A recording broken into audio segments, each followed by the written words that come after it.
evening and welcome to the meeting of CCTA Board of Directors meeting. At this time, if you would all stand and join me for the pledge. I pledge allegiance to the flag of the United States of America and to the republic for which it stands, one nation, under God, indivisible, with liberty and justice for all.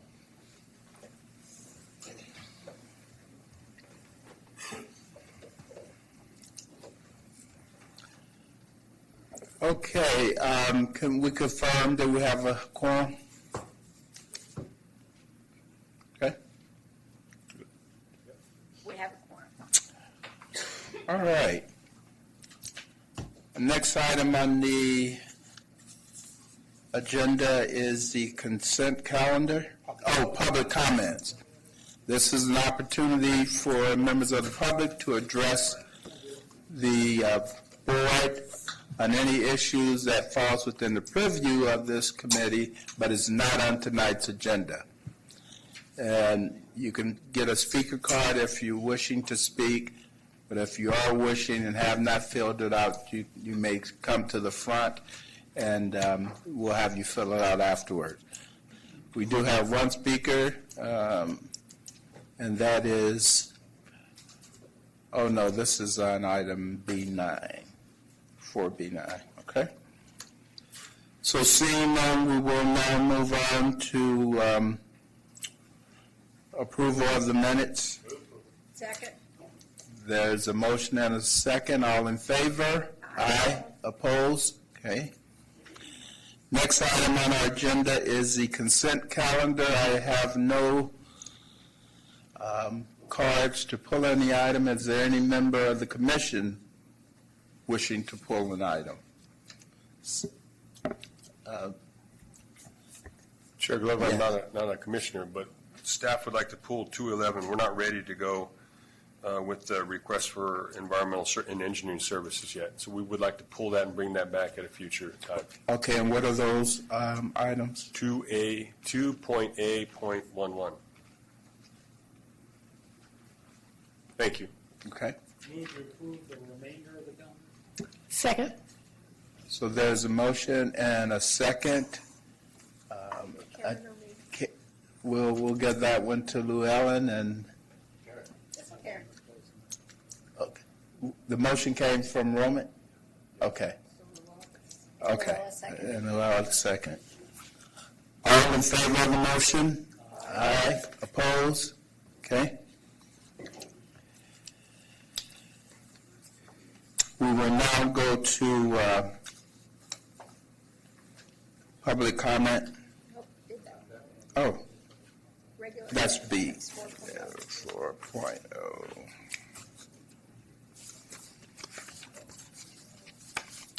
Okay, our first item before us today is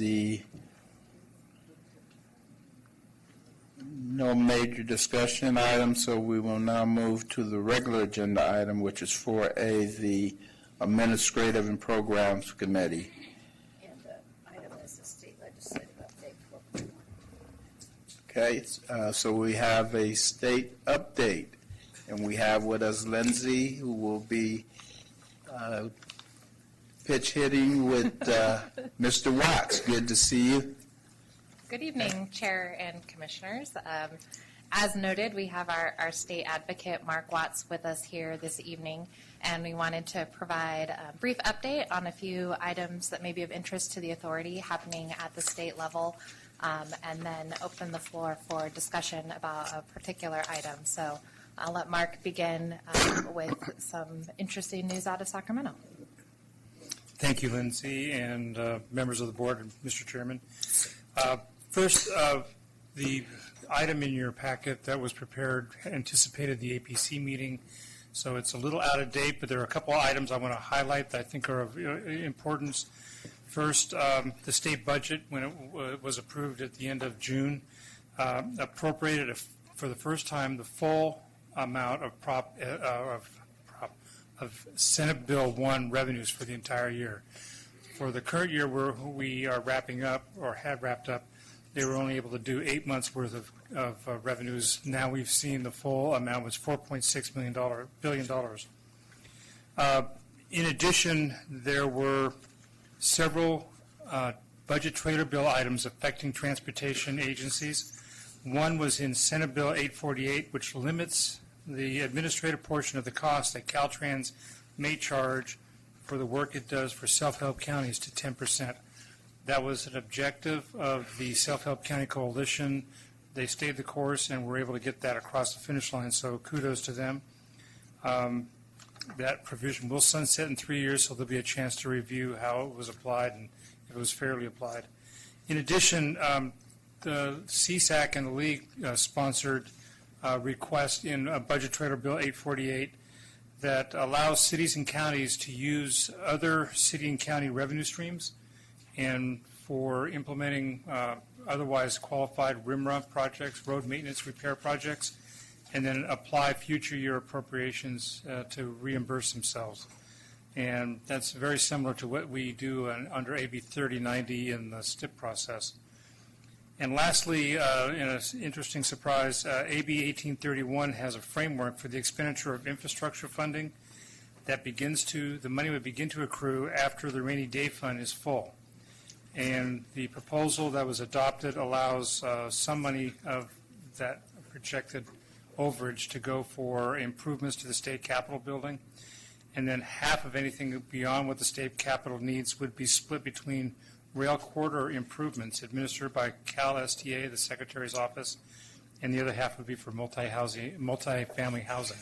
So interesting infrastructure investment of otherwise rainy day funds that would be available.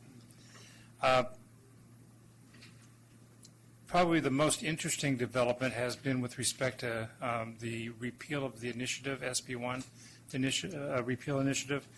At the end of June, it was given a number and certified by the Secretary of State to qualify for the ballot. And at this point in time, under the election codes, the Secretary of the State is administering or overseeing the exchange of arguments in favor and arguments in opposition and rebuttals. And we do expect next Tuesday to see what the ballot label actually would look like for the ultimate ballot. It's going to be a little bit different, but probably very similar in content, but differently and more streamlined in terms of the language than what we saw on the petitions themselves. We've spent a lot of time working with the Attorney General's office to make sure that we see ballot label that emphasizes that it repeals SB1 and then requires any future taxes to be subject to vote of the people, and we think we will see that come out. And so that leads to a point here where I would turn this over to Lindsay to talk to you about whether you have direction for staff and for your consultant team. So, thank you, Mark. In your handout packet, Commissioners, you have about 6 pages of reference material. I'm not going to go through all of them for this presentation because I'm going to try to keep it shorter and to the point, but I just wanted you to be aware that there's some additional reference material in your handout packet that we may not cover this evening. So just to refresh your memory, Senate Bill 1, often referred to as SB1, was signed by the governor into law in April 2017, and it is intended to invest approximately $5.2 billion a year into the California infrastructure, primarily to fund maintenance and rehabilitation, but it also provides a steady and stable stream of funding for transit. It also helps fund the STIP, the State Transportation Improvement Program, and for the first time, it offers a dedicated source of matching funds for self-help counties. So SB1 receives revenue from a combination of vehicle registration fees and fuel taxes and fees. That's why you often hear it referred to as the gas tax in the media. And here's just kind of an illustration about how that breaks down. Please keep in mind that all of these figures are approximate. Some of you who sit on other boards may have seen some figures that are slightly different. These figures come from CaliforniaCityFinance.com, and just as a caveat, with the newly adopted state budget, these haven't been updated to reflect that yet. So please consider them close approximations and kind of for illustrative purposes for our discussion. They're fairly close to the actual figures, but they're not 100% exact. It can be hard to kind of wrap your brain around billions of dollars and how that equates out. So we really tried to break it down to some numbers that are a little more understandable and manageable. So in essence, it comes out to about $9.76 a month for the average California driver. So that's about three lattes. This chart shows how SB1 funding is relevant to Contra Costa. It provides substantial funding, $32 million, to cities and towns for road repair and maintenance. To put it in perspective, last year Measure J provided approximately $18.9 million, so it's substantially more money for our cities and towns. It also provides approximately $22 million to our transit providers. It's got money for bike and pedestrian projects and planning, but perhaps the most significant this year is the impact the funding has on one of our larger projects, which is Phase 3 of 684. So you've heard Randy say that CCTA's secret sauce is really getting projects shovel ready so that when funding appears, we're ready to be first in line, and 684 Phase 3 is really a prime example of this. And just to show you how much SB1 has contributed to this, we got about $33.6 million in local partnership funding, $20.5 million of bridge repair dollars, and because the STIP is fully funded, we were able to advance our own dollars. CTC allowed us to advance our own dollars and bring them forward to this year so we could put it on the project. And we picked up some other millions of dollars as well as part of SB1. So all in all, to give you the big picture, this project is approximately $136 million, and SB1 provided $77.7 million of that. So more than half of this project is funded by SB1, and really it's the reason that we're able to break ground this year on that project. As Mark mentioned, there has been a challenge to SB1, and making the funding that it could provide in future years really uncertain and dependent upon the direction the electorate takes in November. And because this is such a significant source of funding, we wanted to bring this to the board's attention and open a discussion about whether the board would like to provide any direction to staff in terms of taking a position or moving forward or anything that you would like staff to know. So this is really a chance to open the floor for discussion and for you to give us some direction and input. The way that the proposition is currently worded is a little tricky, so that's why we put it up here. If this board were to adopt a support position, that would essentially repeal the SB1 funding. An opposed position would preserve SB1 funding. So I'll keep this up because I've been getting those two mixed up when I've been talking about it. So with that, Mark and I would love to hear any comments from the commissioners. Okay, we will open it up. Commissioner Pierce. Thank you, Lindsay and Mark. Good reports.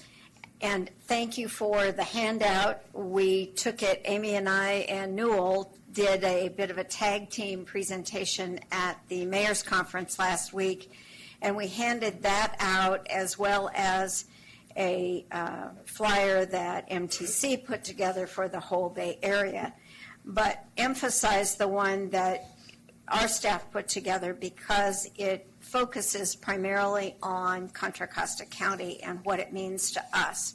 We also asked each of the jurisdictions to give us very specific lists of their expenditure plans for how they will be using this money, specific road improvements, so that people can identify what is at risk in their own community, and to be able to emphasize that this really does just almost double what they're currently getting from the previous gas tax.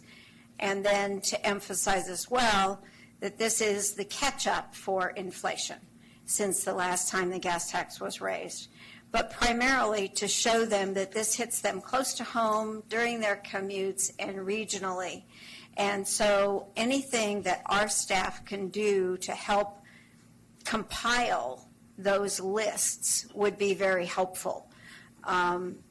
If there's a graphic we can put together that say, this is how this is how our Contra Costa jurisdictions plan to spend their money that is generated by the funds from SB1 and what is at risk if Prop 6 passes. I think that's really important for people to understand, because when you get a chance to talk to them one-on-one and tell them, well, that project that we've been trying to get done for years, well, we can finally do it because of this. Oh, wow. Well, what about next year? Well, here's the list for the next few years of how we plan to spend the money. And those are really good educational tools for us to be able to use and get out to the media in all of our local papers, our little neighborhood papers, things like that, for us to put some kind of a graphic up on Facebook and spread that word as an educational thing without saying, here's how you need to vote, but here's what's at risk. And of course, we individually on our own time can say how to vote.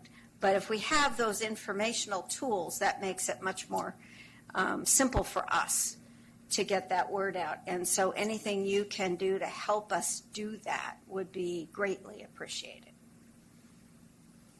Okay, Commissioner Romit, followed by Commissioner Worth.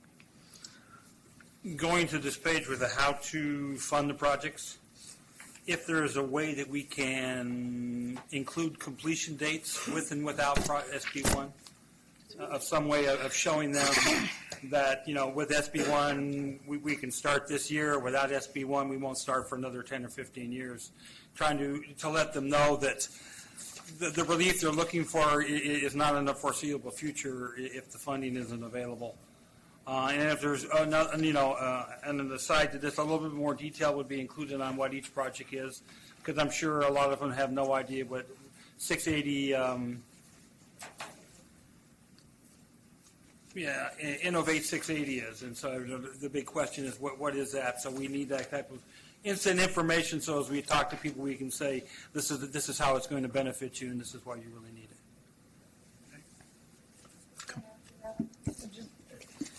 This is great for us because we understand all this, but do it by area of the county, take out project number. They really don't care about all this other funding sources, just following what Kevin said. We'll get it done this date if we have SB1, this date if we don't. Just 3 simple columns. Okay, Commissioner Worth. Thank you, Mr. Chair. First of all, I want to thank you for this report, and I concur with the sense of how it's important for this authority to take a position now. At MTC last week, we discussed at our Ledge Committee, the staff was going to come back in September. We said by September, the train is gone.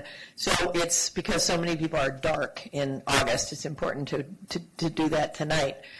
The other thing that I think would be really helpful is if the authority staff were to put together a packet that really kind of follows up on our conversation at the mayor's conference, to send out to each one of our jurisdictions information about this. I think those recommendations for, clarifying the project list are helpful. Included to be able to provide a resolution that it relates to our cities and our county, so that it's really in a packet for city public works directors to be able to put those on agendas. And I know our staff have been working closely. I think Randy, you've been working with the PMA to engage the city managers so they really understand how critical this is to the local programs as well as the regional ones, where they're the countywide, where our cities, our constituents are on those roads. They may not necessarily go through a particular street or town. So I think that would be also really helpful if before we sort of close for the summertime to get that out, since there will typically be the 1 or 2 meetings in August, so cities will have a chance to weigh in on it. And we had indicated at the mayor's conference it would be bringing back a resolution at the September mayor's conference meeting, because often mayors need to go back to their jurisdictions and have a discussion and then come back on legislative matters. So the timing would be important too. So, and I don't know if part of the plan includes meeting with some of the with the op-ed board for Contra Costa County, or how we do that, but it's probably helpful to hear from our local transportation, experts from the authority as to this is how it's going to impact our county. Okay, I totally agree with all of the tools and the measures that we're talking about in terms of being informative to the general public. I think that that's a must, but I think that we need to move forward tonight in making a determination of opposition to this, so that we can start putting together those tools and have them readily available to share with the general public, or at our other meetings that we attend where there's public interest around these particular issues. So if I could have a motion. May I make a motion that the commission and Contra Costa Transportation Authority oppose Proposition 6 in whatever formal and informal way they possibly can? Second. Okay, so there's a motion and a second to oppose this Prop 6, and at the same time put together the marketing tools that we will need to go forward. Am I correct with your motion? Okay. All commissioners, under question, any comments? I do. Will this go on our website? Any educational material that we put together, we could post on our website as well. Just a question, if we can only provide educational meeting, can we really take a forum in here to say we oppose it? We can. Yes, we can, okay. We can absolutely the board can take a position on it, and then staff can present informational materials, so I can work closely with Lindsay to make sure that what we're preparing is informational. Okay. All in favor of the motion? Aye. Opposed the motion? Abstain the motion? It passes. Thank you.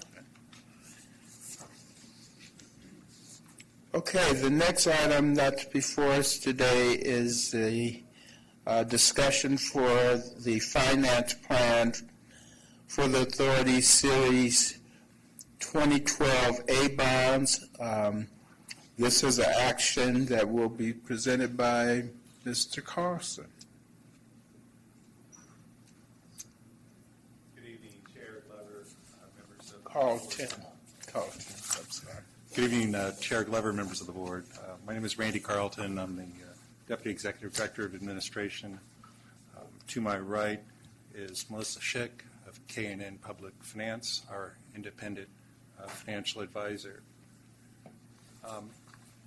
We are here to provide you with information to make a decision on a proposed financing plan titled the Series 2018 Sales Tax Revenue Bonds.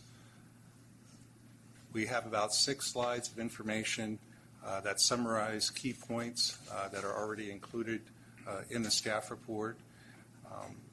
We'll provide a brief discussion on background that brought us here tonight. We'll describe the plan of finance, the objectives, the estimates of debt service and cost. We'll then review the next steps and seek your approval for staff recommendation. A little background, we currently have about $489 million of outstanding debt.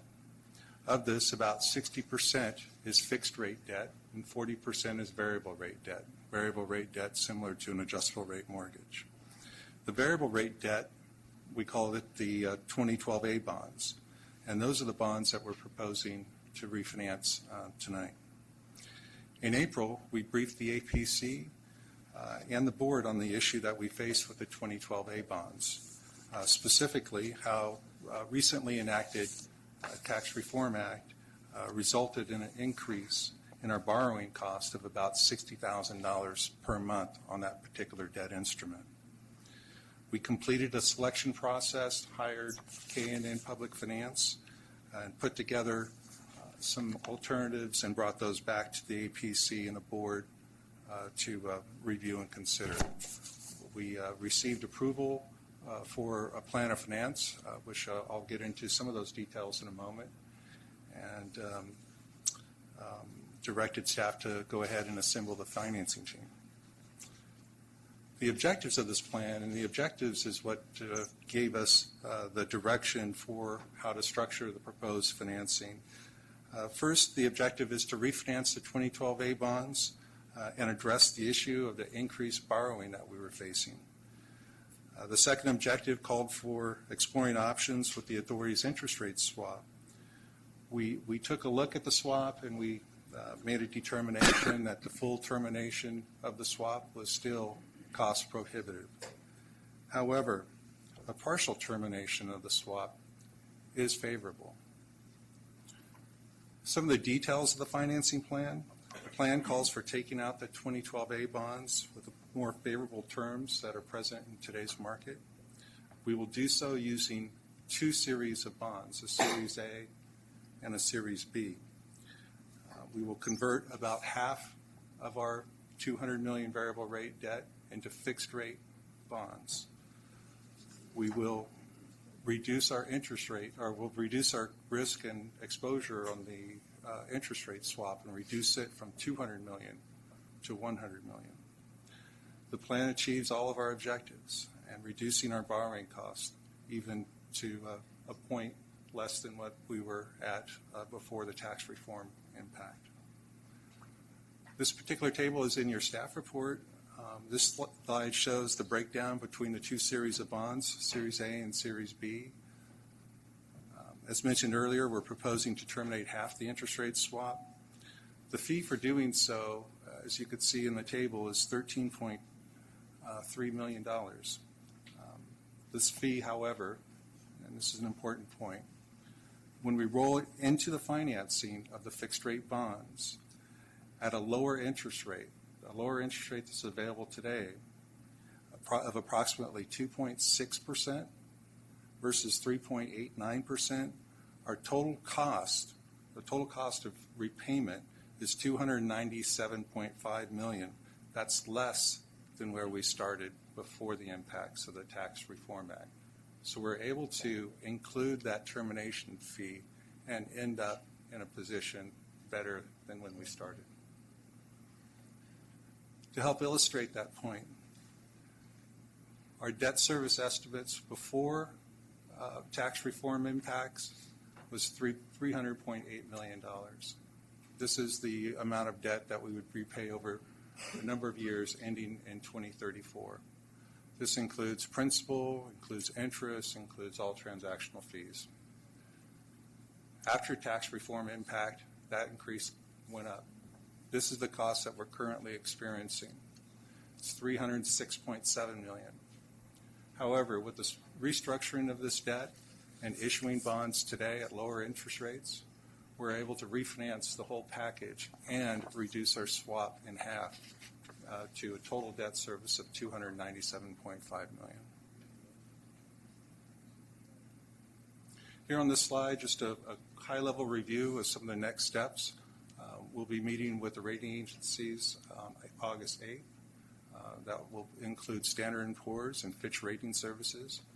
We'll be pricing the bonds on August 28th, and 2 weeks thereafter closing the transaction. We'll return to the board with the final results soon thereafter. Staff recommendation is that we believe we've met and exceeded the objectives that the board set. We are seeking your approval to authorize the issuance of the bonds by approving Resolution 18-42A. Be happy to take any questions. Okay, do we have commissioners' comments or questions?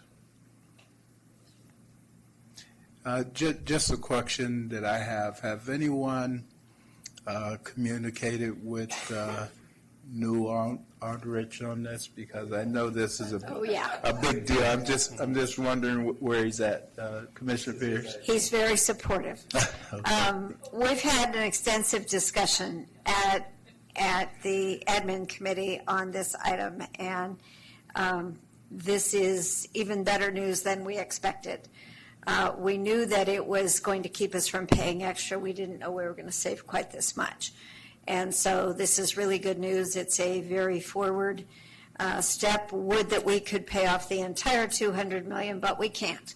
That's not reasonable. But we will be ready if there is another opportunity for some time in the future. But this reduces our exposure considerably. And unless someone has a comment or something, I would move approval. Okay. There's a motion and a second on the question. Are there any other comments? Okay. All in favor of the motion? Aye. Oppose? Abstain? Okay, it passes. So we'll move on to the next item, which is, the next item is to process a contract award for the Interstate 680 high occupancy vehicle lane completion and express lane conversion project. This is an action that's going to be presented to us by Ivan Ramirez. Good evening, Chair and Commissioners. Again, my name is Ivan Ramirez, and I'm the construction manager for the authority. And tonight, we're asking you to take an action on awarding the construction contract for the I-680 HOV completion and express lane conversion project in the southbound direction. We are asking you to approve Resolution 1848P, which will award the contract to the lowest bidder. And in addition to that, it's going to authorize the chair to execute the contract with the low bidder, Bay Cities Paving and Grading. In addition to that, we're going to ask you to authorize subcontractor substitutions that have been requested by the low bidder and the second lowest bidder, as allowed by the Public Contract Code. And in addition to that, we're going to ask you to find a protest that was submitted by the second lowest bidder. Staff, working with our legal counsel, has determined that that protest is meritless. So a little bit of history. The authority authorized staff to advertise this contract back in February of this year. As soon as we had all the permits and the project was fully funded, we advertised on April 11th. And we opened bids on June 13th of this year. We again opened bids electronically. Nobody showed up to this office to supply any in-person bids like we used to. And by the way, that's posted on the YouTube website if you guys want to see how that all works. And we received 6 bids. The lowest bid, again, comes from Bay Cities Paving and Grading with a bid of rounding of about $64.5 million. And the lowest bid came from Granite Rock Company, which was $76.3 million. So Bay Cities is a contractor that has done a lot of work with the authority. They worked in Sand Creek, they worked on Hillcrest, Segment 3, actually it seemed like all the projects on Highway 4. They worked on San Pablo, Dam Road project, and they're also working on the Balfour project.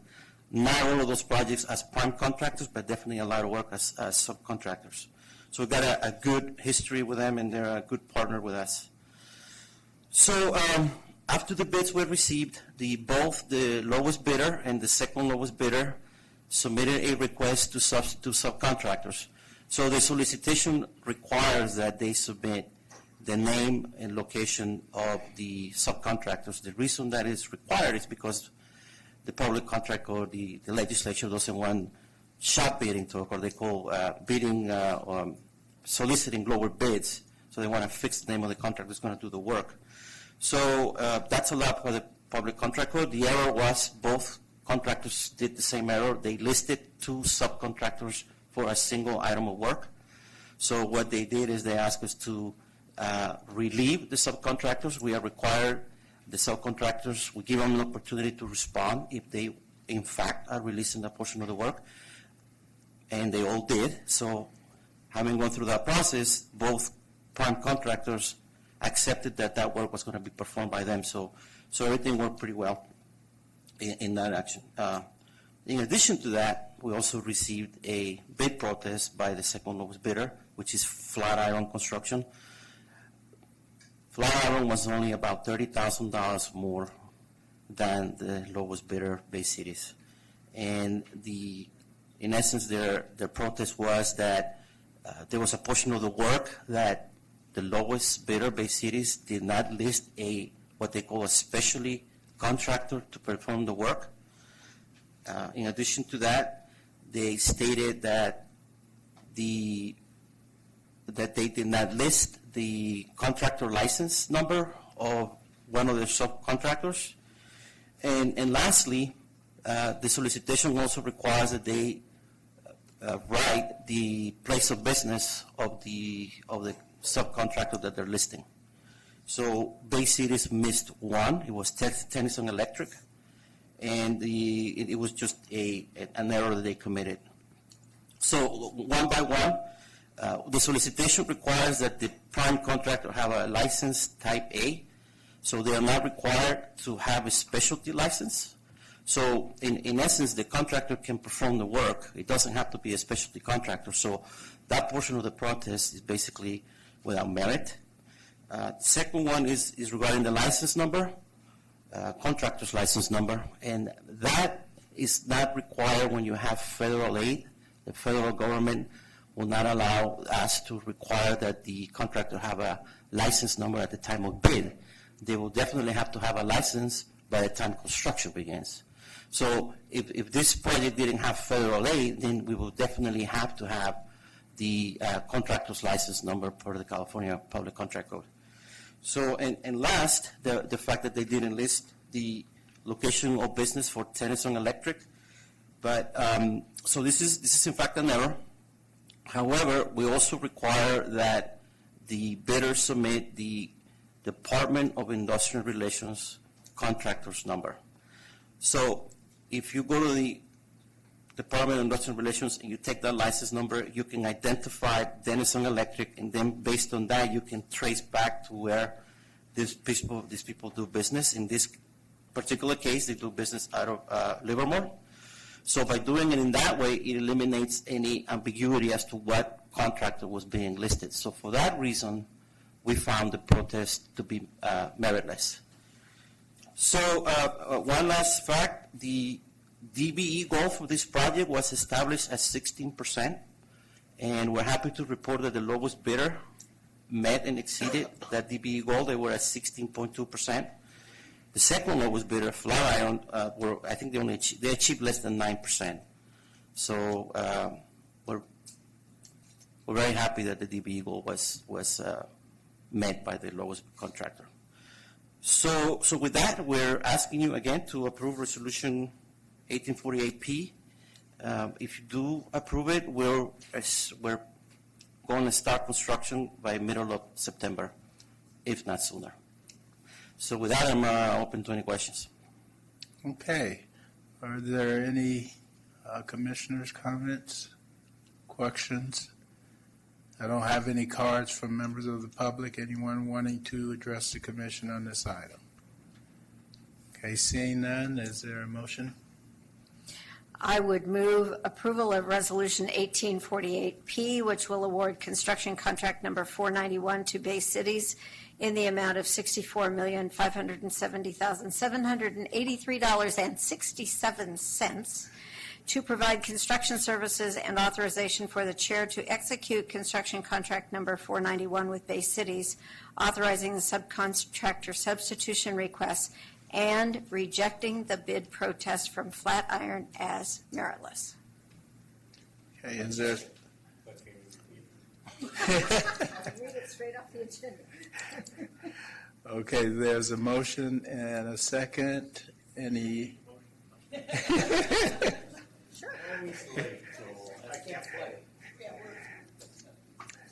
Okay. All in favor of the motion? Aye. Oppose? Abstain? Okay, it passes. Let's Thank you. move on. I'm going to recuse myself for this next item, if that's okay. Okay? Thank you. So as Randy's walking out, the next item before us is authorization of a master cooperative agreement with Gomentum Station. This will be presented by Tim L. Welcome.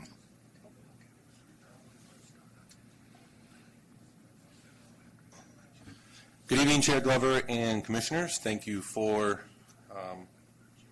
entertaining the third visit of this co-op agreement to the Authority Board. Just in July of 2015, the Authority and City of Concord and the Land Use Reuse Authority entered into an MOU to define the roles and responsibilities relative to manage and operating the autonomous vehicle testbed at the Concord Naval Weapons Station. So this MOU, we're working with the city to update the MOU to increase the partners to 10 partners and increase the commitment to 5 years, and we plan on bringing that MOU back to the Authority Board in the future. In November 2016, the Authority entered into MOU 99.00.01. You'd think I'd memorize these numbers by now, with Gomentum Station Incorporated to establish the responsibilities to support the Gomentum Station Incorporated program at Concord Naval Weapons Station. So based on the MOU, CCTA and Concord support Gomentum Station Incorporated with the program, and through the MOU, Authority staff currently provides Gomentum Station Incorporated for managing some of the day-to-day operations at the testbed, including scheduling of partner testing, coordination with the City of Concord, operations, coordination with City of Concord, facilitating tours at the Concord Naval Weapons Station. And Authority staff also currently provides Gomentum Station with marketing, outreach, and media coordination, and as well as maintaining our sublicense to access the Concord Naval Weapons Station. Gomentum Station Incorporated is primarily facilitating the partnerships, testing, CV applications, as well as responsible for the day-to-day operations, maintenance, and scheduling the tours. So through the MOU, Authority staff coordinates with the city in terms of supporting the program and monitoring our sublicense agreement with the Navy. The MOU between the Authority and Gomentum Station Incorporated is being updated into a master cooperative agreement to better support the program and provide the ability to transfer funds between the Authority and Gomentum Station Incorporated. It also outlines the framework for establishing and allocations of funds, reporting, auditing, and procurements to be consistent with state and federal funds. So through the Master Cooperative Agreement, CCTA will participate in testing and demonstrations and operations at the Concord Naval Weapons Station, including responsibilities for public agency coordination, obtaining agency approvals and permits, design and construction site enhancements and demonstration projects, and administration of state and federal funds. So Gomentum Station Incorporated will be responsible for the management and partnerships, planning and coordination, operation and maintenance, testing, as well as marketing and outreach to the Gomentum Station program. In April 2018, the Authority approved a letter of interest by AAA to acquire Gomentum Station Incorporated, and this agreement would then, based on if and when that transaction goes through, this Master Cooperative Agreement would transfer to AAA. So the Master Cooperative Agreement was discussed at the March and June 2018 board meetings, and the Authority requested clarifications to the agreement. In June 2018, the Authority Board requested additional language relative to requiring Gomentum Station Incorporated to utilize the Authority sublicense agreement to access the Concord Naval Weapons Station. The revisions and proposed language have been reviewed by the Gomentum Station subcommittee members, Commissioner Trotter and Commissioner Arnrich. And with that, staff is seeking authorization for the chair to execute the Master Cooperative Agreement number GMS.002 with Gomentum. And that concludes my presentation, and happy to take any questions. Okay. Questions, comments? Question? Commissioner Taylor? I know this is kind of crazy, asking for a crazy explanation, but as this agreement goes, and who owns Naval Weapons Station. But I guess the reason I'm asking this, because it's in conjunction with Concord, and then all of a sudden, Concord kind of could have lost approximately some ground to the Navy for 42,000 people. So my question to ask you is, are we protected? Is Concord protected on if we go on a momentum station and all of a sudden something bizarre comes out of the woodwork? Which that came out of the woodwork. So our access to Concord Naval Weapons Station, the city of Concord actually has a license agreement with the U.S. Navy as well. And so the U.S. Navy can technically terminate the license agreement and our sublicense agreement at any time within a 30-day notice. So that is a risk relative to the Momentum Station program. Okay. Can I follow up on that? Bob, what was it written for, though? I mean, they don't just say, here's a 30-day license and we can, I mean, was the license written for a period of time? Because I think that's what I thought you were asking. The sublicense is actually renewed on a one-year basis, and it's renewed annually. Commissioner Pierce? Just to follow up on Bob's question, I think the other thing we need to remember is while Momentum is operating at the Concord Naval Weapons Station today, the program could operate anywhere in our county. So, and it may well be if the government were to decide, and they have decided, at least as far as we know, not to proceed with taking back the weapons station. But if they were, there are other places we could put the program. There are places in East County, they might not take the whole thing, there might be remainder areas. The county section of it is a separate area as well. So I don't think we'd have a problem finding a location within Contra Costa for the program, but we would prefer to keep it here because of the potential to build business in the area and help out the northern waterfront. But if that's the case and we moved it, that would have the MOU with Concord go away. Am I correct?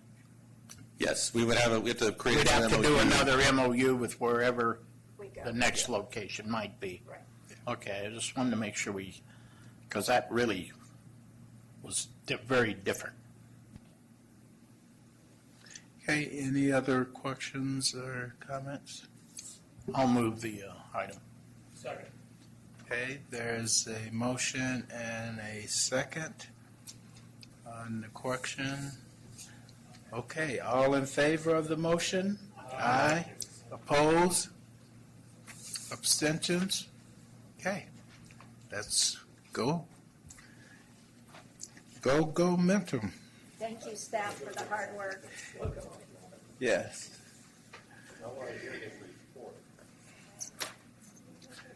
Okay, next item before us is the planning item discussing the development of an electric vehicle readiness plan for Contra Costa.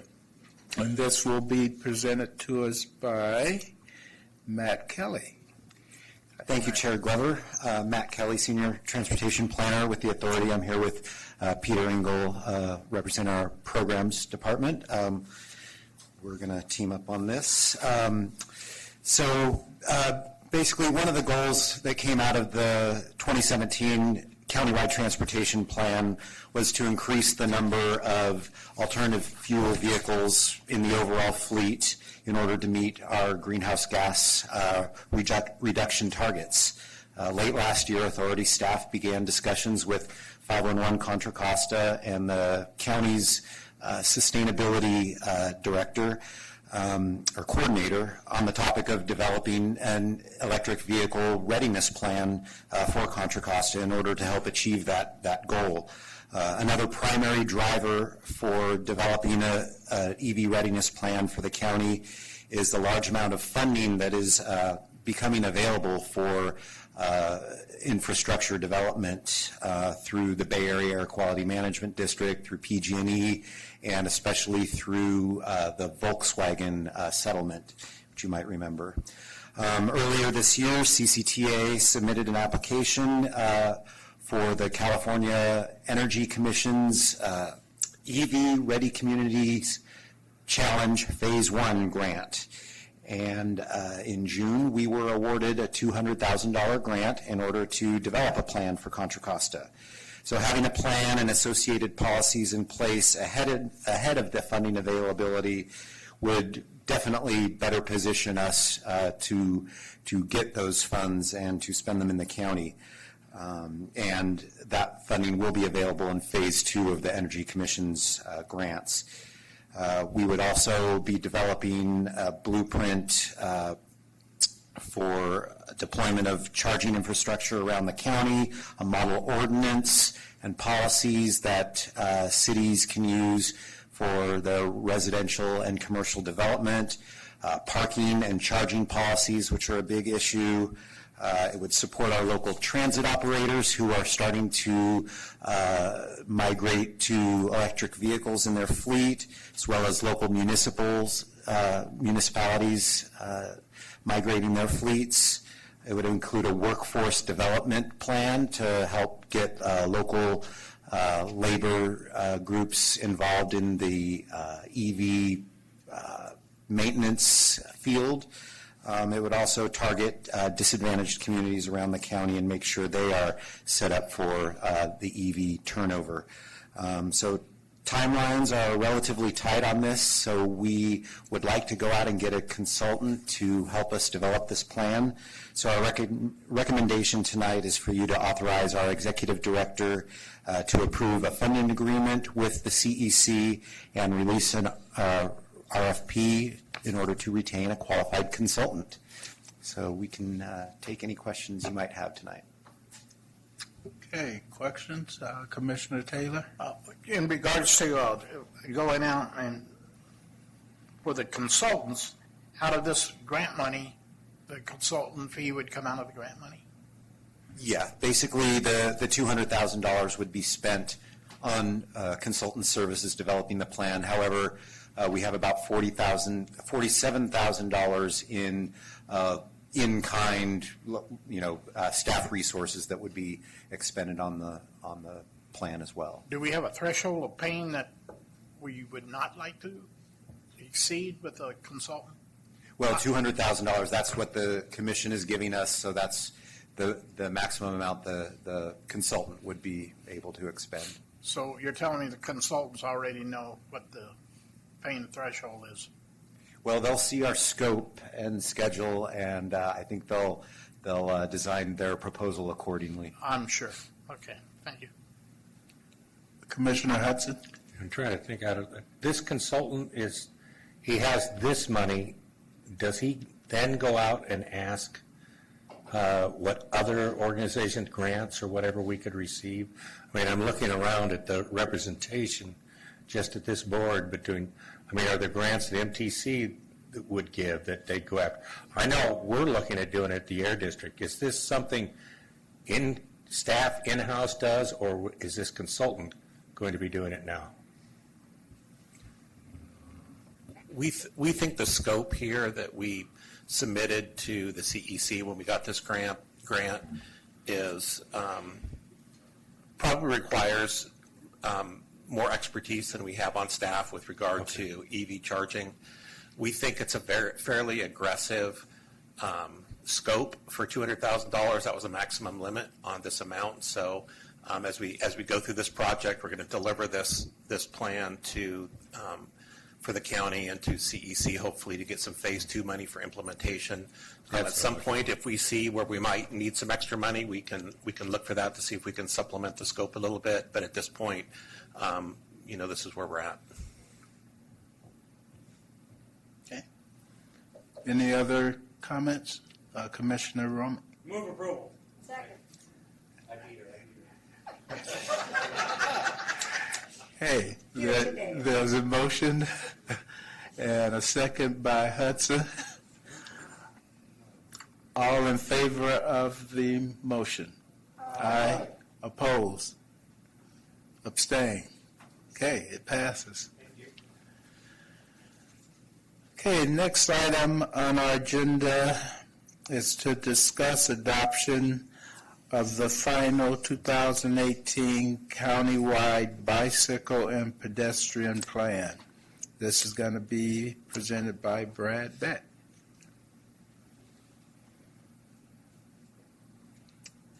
Welcome. Thank you. Thank you, Chair Glover and Commissioners. Again, I'm Brad Beck. I'm Senior Transportation Planner at the Authority, and I'm here tonight to ask you to approve Resolution 1845G, which will adopt the 2018 Countywide Bicycle and Pedestrian Plan and approve its environmental document. I've got Megan Mittman with me from Fair and Peers, who led the consultant team on developing the plan and conducting the public outreach. So we've finished the initial work on the baseline conditions, completed the initial outreach last year, released a public review draft in March, had it out for 60 days, and now we've reached the final step, which is adoption. We built the plan on a couple of key concepts. The first one was this newer idea of the 4 types of bicyclists. A survey in Portland found that people divided themselves into 4 basic groups. The smallest group, the strong and fearless. The second group, the enthused and confident. The major grouping, 60% of the population, were interested but concerned. And the final group either cannot or don't want to bicycle. So this survey has been carried out in other places, slightly different percentages, but the basic story is still true. Right now, should have used a darker blue, right now the majority of bicycle facilities in the U.S., and including Contra Costa, are designed mostly for this first 2 groups, that 8% of the population. And one of the key ideas in the plan is to try to expand it so that we get that 60% to feeling comfortable about bicycling. And one way to do that is to develop a system that's low stress. That's another new concept called level of traffic stress. It was an idea developed in San Jose State. And right now, this is the proposed countywide bikeway network. The ones in blue are existing low stress. Those are almost entirely Class 1 bikeway trails, such as the Iron Horse Trail, Delta de Anza Trail. The remainder are proposed low-stress facilities. Some of them have bikeways on them, the bike lanes primarily, or bike routes, but they're not low-stress, and then some of them don't have any facilities at all. The idea with this network is to provide a backbone that's low-stress, and that connects all the communities in Contra Costa and connects to more local bike facilities. We also tried to increase the focus on pedestrian issues. We expanded, since the draft, expanded more detail on pedestrian issues and needs. We expanded the pedestrian priority areas, adding in response to some of the comments we heard, adding in the top 10% collision locations for pedestrians in the county, as well as also identifying areas around local schools. One of the issues with supporting walking in Contra Costa and elsewhere is that we don't have as much information about where facilities are and what the issues are for people who walk and where the facilities aren't. In addition, we don't have a very good analytical tool like level of traffic stress for pedestrians that we have for bicyclists. Lots of local jurisdictions have good inventories of their bicycle facilities, but not as good for where their crosswalks are, where the gaps in their sidewalks are. And that's one of the reasons why the plan proposes to do a pedestrian needs assessment. It would be an assessment similar to the one that we did for Safe Routes to School, and it would assess the state of pedestrian system in Contra Costa and estimate the cost of completing and maintaining it. One of the things that we heard a lot of support from, especially from local jurisdiction staff, is to continue to support Complete Streets corridor studies. Studies are a really good way of identifying ways to create a low-stress network for both people who walk and people who bicycle. They're not new. The authority has funded a number of them. There was just one that was the county just completed and adopted for the I-680 Treat corridor on ways to make it easier and safer for people to walk and bicycle. The Olympic Boulevard corridor study is another example of one that we funded that connect Lafayette and downtown Walnut Creek. Similar studies have been funded in Concord and El Cerrito. Here's an example of some improvements that have been made in downtown Concord around the BART station, connecting downtown and the BART station. That's another thing that's got some support from both MTC and from the authority through Measure J. As I mentioned, we had 2 months of comment on the public review draft. We posted a new survey, and we had an interactive map. These are a word cloud from what the words that we heard from in the survey. We got about 300 comments and a number of comments on the interactive map as well. You note that bicycle is still number 1 up there in the words that we heard. So people who are interested in bicycling and are very much involved in all this. We also got a lot of comments from people in Danville about the need for bicycle facilities in Diablo Road. So you can also note that as very dominant. We received a wide range of comments, and here are some of the ones that we heard most frequently. 1, increase the emphasis on pedestrian needs and facilities. Another, better explain this new concept of level of traffic stress, what it means, how it relates to particular types of facilities. To provide more advice on contextual design, how to fit the new facilities into a community, how to get them within limited rights of way.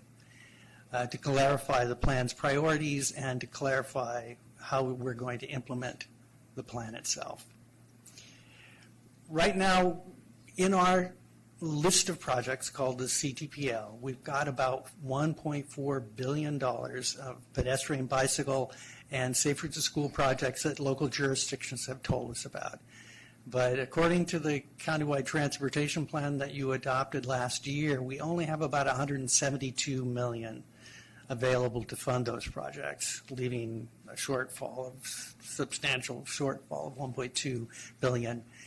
Even with some estimates of potential new funding of about $790 million, we still have a $440 million shortfall available.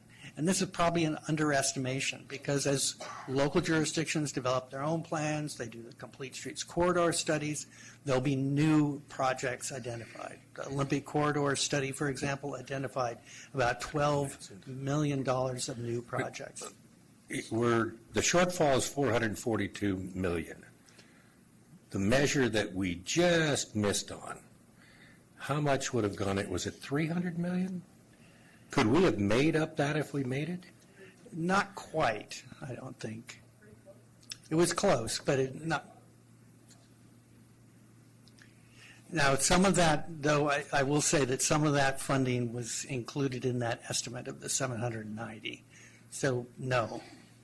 There's still a need for more money. Is SB1 included in that? It was not. It was not included. So if we retain SB1, some of that could go to help that shortfall.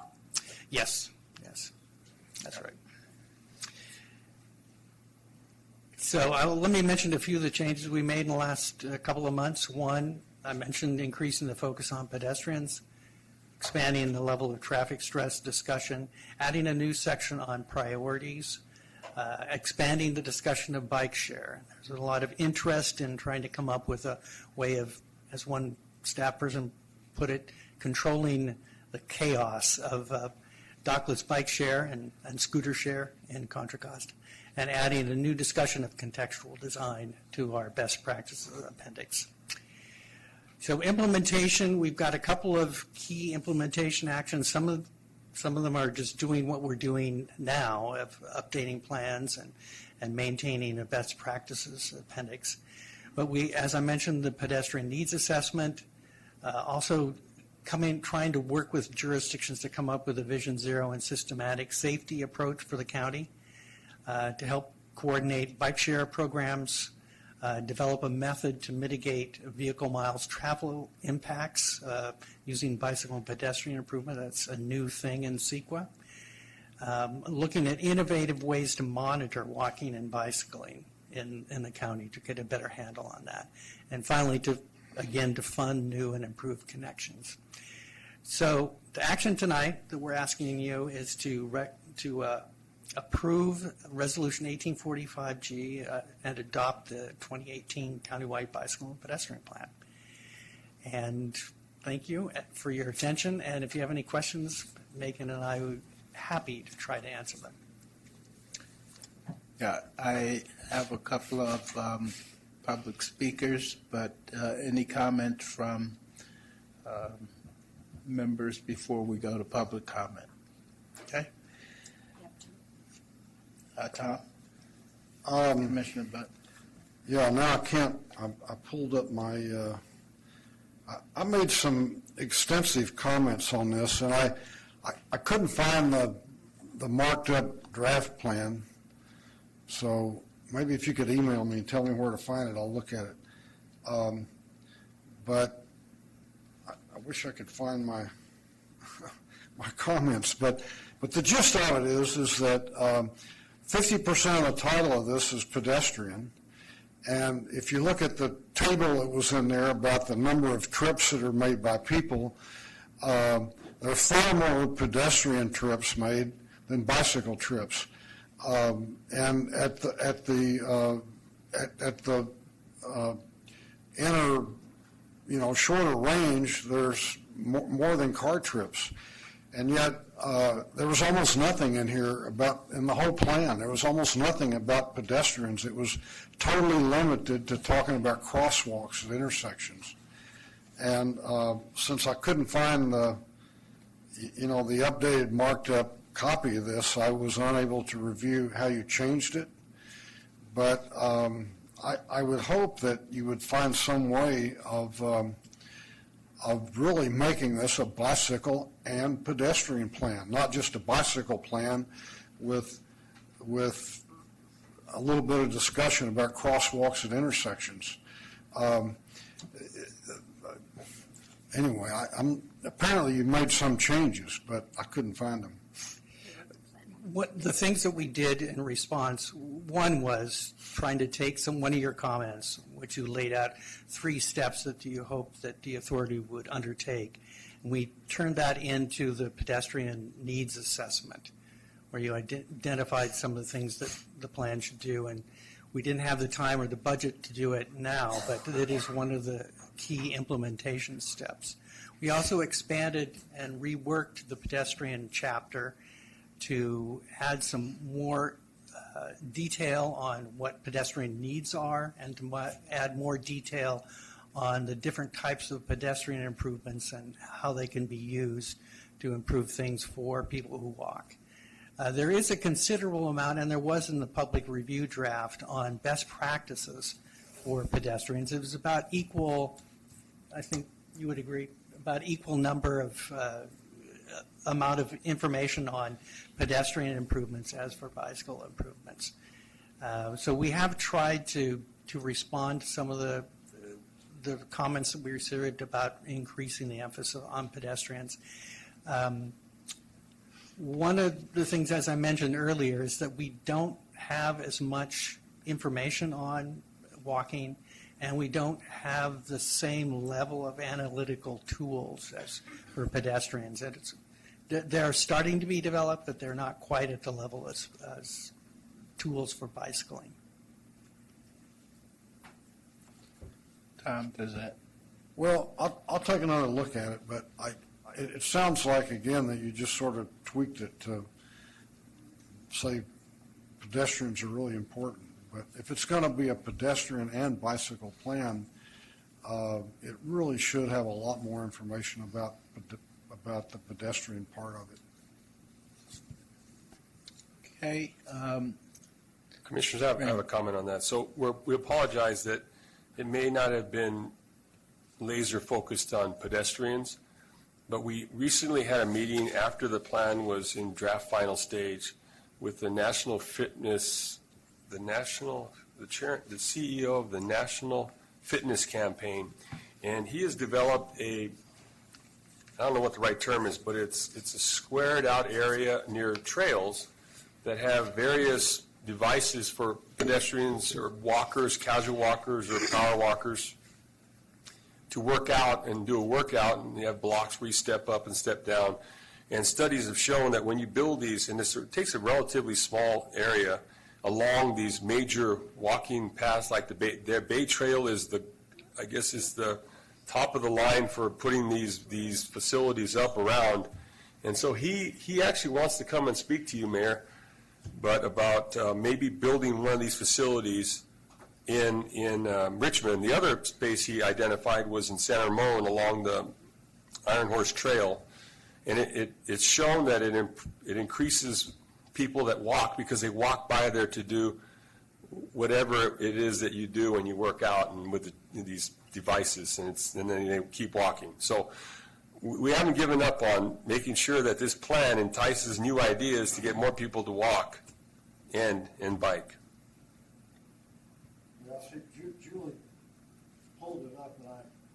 Julie pulled it up, and I see that you did, in fact, incorporate some of the narrative that I suggested. So I guess we're going in the right direction.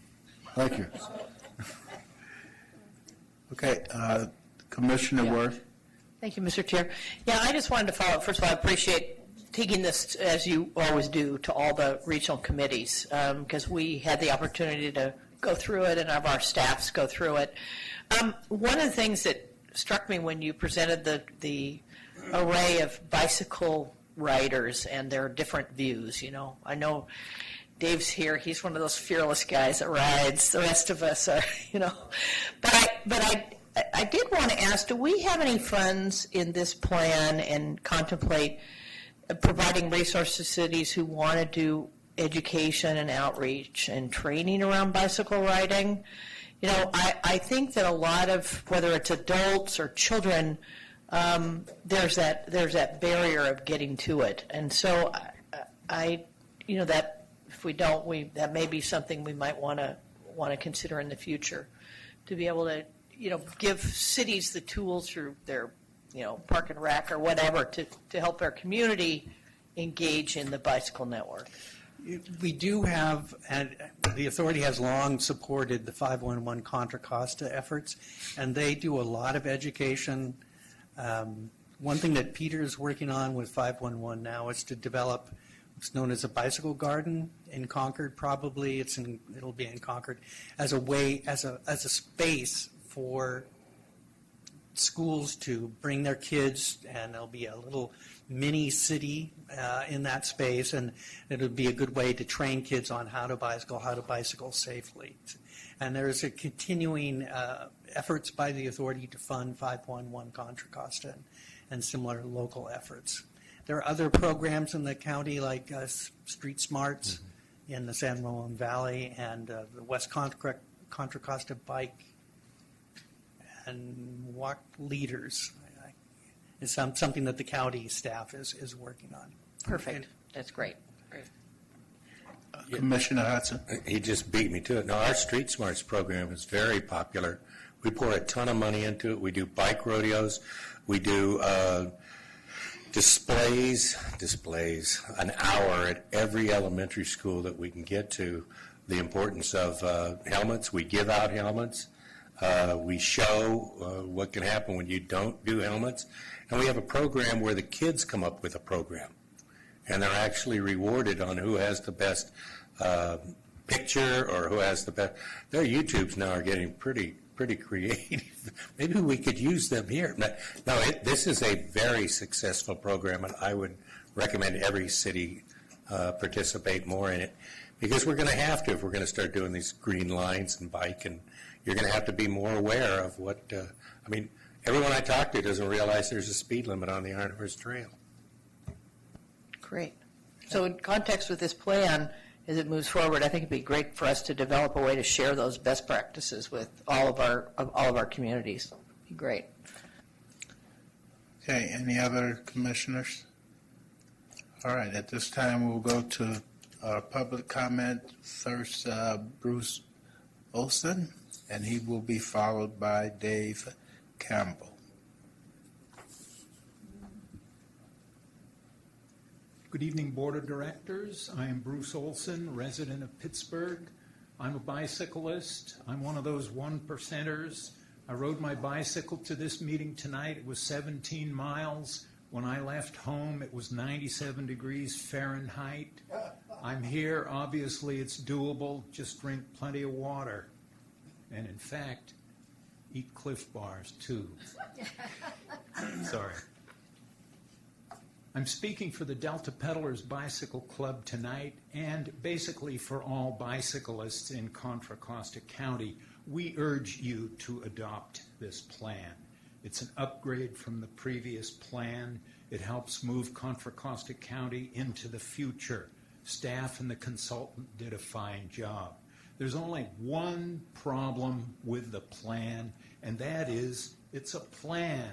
It's basically unfunded, and it's not a requirement on the jurisdictions to which it applies to actually build these projects. However, it's a plan, and we like it, and we urge you to vote for it. Thanks very much. Thank you. Dave?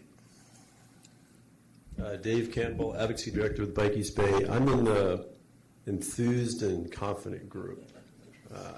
When I was younger, I think maybe I was in the 1%. Here, on behalf of Bike East Bay, to encourage you to vote in support of the plan. I want to thank staff and Farron Piers and the whole team who put it together. And I want to underscore the commitment you're being asked to make tonight if you choose to vote yes on this plan. Two things. One is this plan has lots of protected bike lanes in it. And I'll let your team and the consultants explain what that is, but it is a facility that is on your current streets that allows that 60% interested but concerned group, that green block that you saw, consider bicycling for more of their trips. Not every day, not over the hills like Ole does with Cliff Bars and water, but just for everyday trips around town. And that's going to cost more money, and it's going to be more work for your staff. And so by voting yes here, you're sort of telling your staff, get to work on these protected bike lanes on the busy streets in your cities. It's no more just a 5-foot bike lane out on Treat Boulevard anymore. Those days are behind us. We need protected bike lanes out on this street right here and many others throughout the county. And then the other commitment you're making is funding. And so thank you, Commissioner Hudson, for your question. We are probably $500 million short, even if we get all these other funding sources, including an expenditure plan that we might go back to the voters on. We need a lot more money to build these facilities. And so by voting yes tonight, you're showing your commitment to get that money. And so I will offer up one friendly amendment to this motion that we hereby double the funding in the next expenditure plan from what it was for bikes and PEDs, and that will, by my calculation, make up about 80% of the shortfall. And I'll be happy to accept a friendly amendment on that, or excuse me, a friendly amendment, a second. Thank you, everyone. Thank you. That was the final speaker card. Is there anyone else from the public wishing to address the commission on this issue? Okay, seeing none, is there a motion to accept? I'll move to accept. Second. And if I can add a comment, for a second there, I thought I was back at the APTA conference where they said we need $500 billion confirmed, definite, we get our money no matter what. But, I mean, if we can make the friendly amendment work, we'll try. We'll work on it over the next. It's very difficult to ask for money nowadays when you're asking for so many things, but I'll leave it alone just with the motion as is. Thank you, Dave.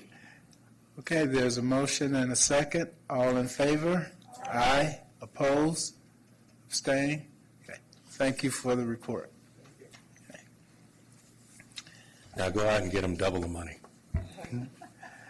Okay, now we will move on to correspondence. Does any commissioners have any questions or comment on the correspondence that's in your pack? Okay.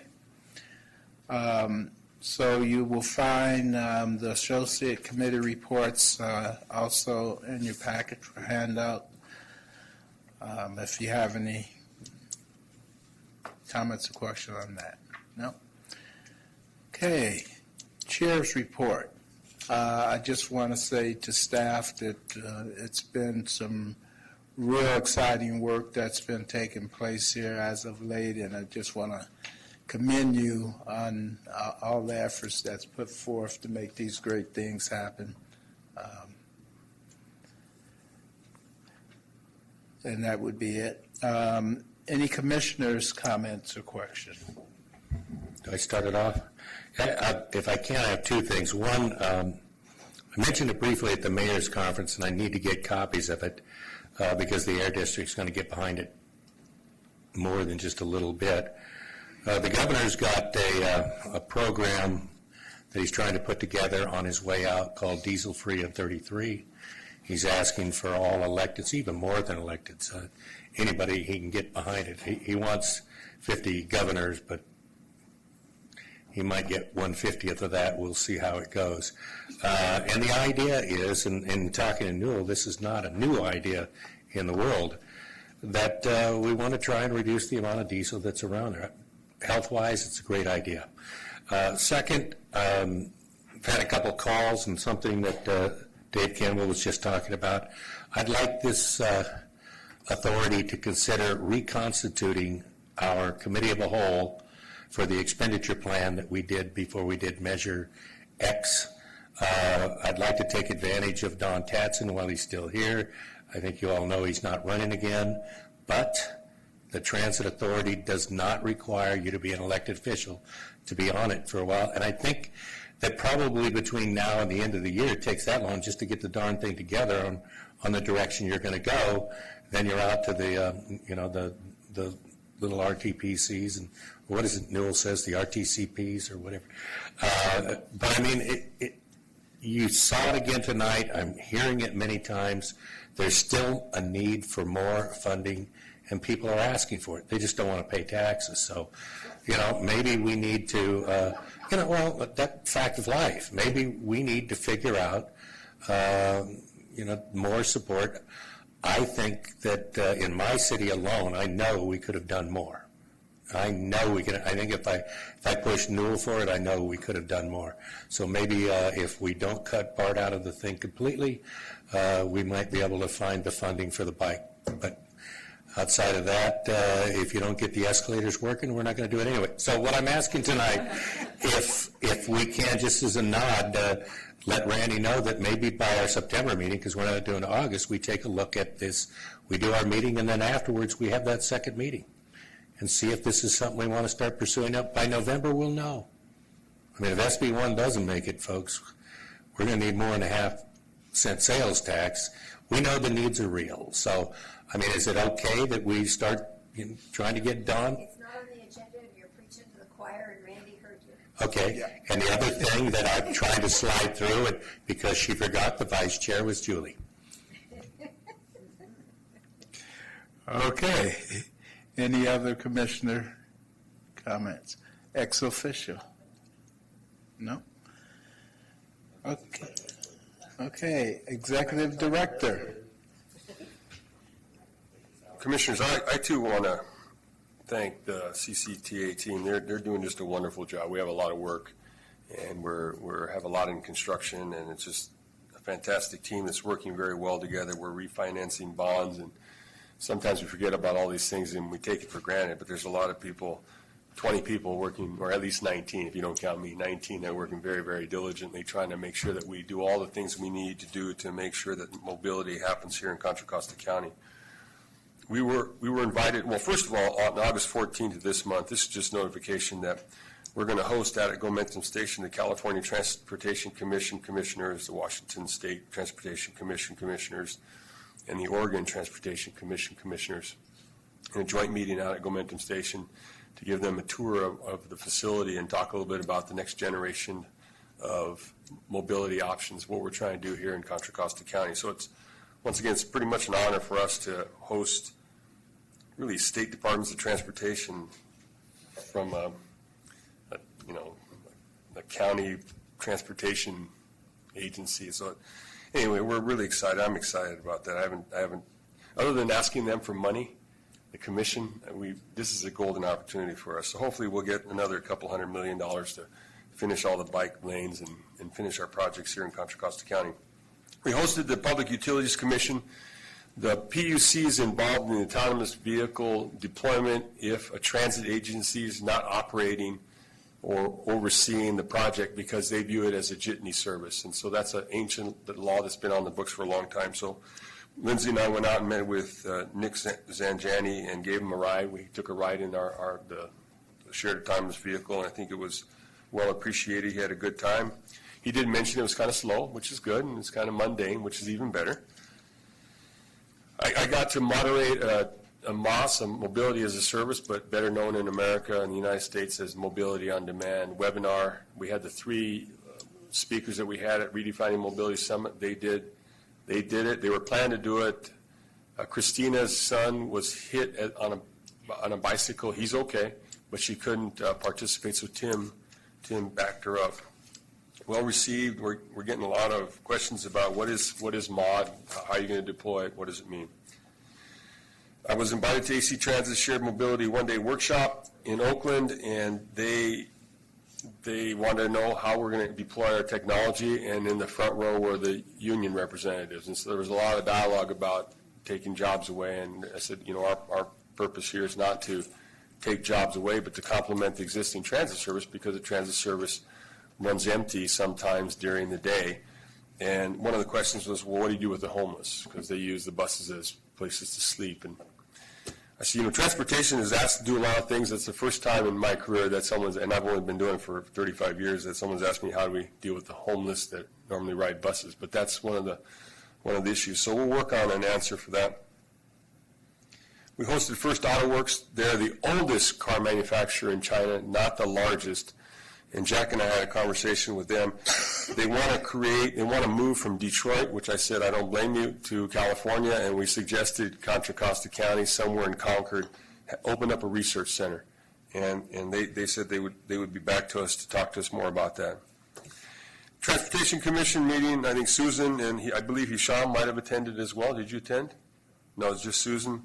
So they allocated the remainder. So they allocated our $21.5 million in SHOP, State Highway Operation and Protection Program dollars, 18.8 in STIP. We advanced the STIP, so it was our money, but we were able to advance it. SB1 fully funded the STIP, and then through some discussions with the commissioners, they agreed, and staff, we moved that money forward. So we're ready to go. That's really the secret sauce that we have, is our projects are ready to go. And then we got a $33.4 million allocation of competitive dollars in local partnership programs. So we advertised 684 Phase 3 on the 12th. And it was the 12th, Ivan? The 12th, or Tim, yeah. So we're ready. We're a 6-week ad. We're not, no matter what a lot of contractors call and say, hey, give us 2 more weeks or 4 more weeks, but we need to fit this right in. And so we're going to try to hold that 6-week ad, correct, Ivan? Oh, see, we've already cut it 1 week. Thank you. And lastly, the gentleman that I was talking to outside, Walt Quincy, his brother's John Quincy. I used to work with John Quincy at Caltrans. John Quincy's design firm designed Balfour, and it's a great design. I was complimenting Walt. Walt works for Flatiron, the second bidder. But he didn't come here to complain, you notice. What he came here to find out is what the next project he can bid on. And so we talked about the interchange, which they really like. Walt Quincy lives in San Ramon. And then we talked about San Ramon's bridge. They like to do big bridges over Bollinger. There's one. And then in East County, McCollum, which is kind of small, but that's, Bart and Brentwood and East County's project. And so he's interested in bidding our work. Flatiron, when I first got here 8.5 years ago, they said, we'll never bid your work. Now they're mad they were number 2. So that's my report. Yeah. If there's any questions? Couple, if I can, Federal. Yes. Walt doesn't live in San Ramon, he lives next door to me, but that's another story. Yeah, that's right, he lives next door to you. You conveniently left out the staff out-of-state travel. I almost want to apologize that the cost that it cost us to go back to Washington, D.C., by far the largest amount was me getting that ticket late. I actually called up United to complain about it, but I could only take it so far without mentioning that my wife worked for them. But the reality is, I'm seriously thinking about taking a vacation a day before the trip next year on a free pass in case we want to work it in. The other thing is, while I was back at the ALMA conference, they kind of took Randy around where he was going to go back and speak in New Orleans on the autonomous vehicles when it was fairly new. And for some reason, Air Waste Management, Air District thing, kind of lost interest in transportation. We had a long debate for about an hour. It's like, this is part of the problem, folks. So the guy I was talking to 4 or 5 years ago was there. He says, okay, I'll get Randy involved next year. So next year they're going to be calling you up to go to Quebec City, so hopefully you don't mind flying some more. And there's a mobility summit. I keep bugging you. Unfortunately, we would have to foot the bill, but I think it'll be worth it to send Randy to Tokyo at the end of September. To where? Japan. And I'm working on a ticket that, because the flight out of Honolulu leaves 1 hour before the flight comes in, we would probably have to stay a day.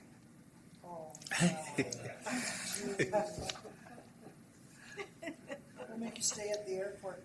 Okay. All right, any other? Unless you can get a pilot to fly faster. No other questions and comments from Randy? You? Nope, done. Okay. All right. So at this time, we stand adjourned. Thank you all. Have a nice month off. Yeah. It's dark.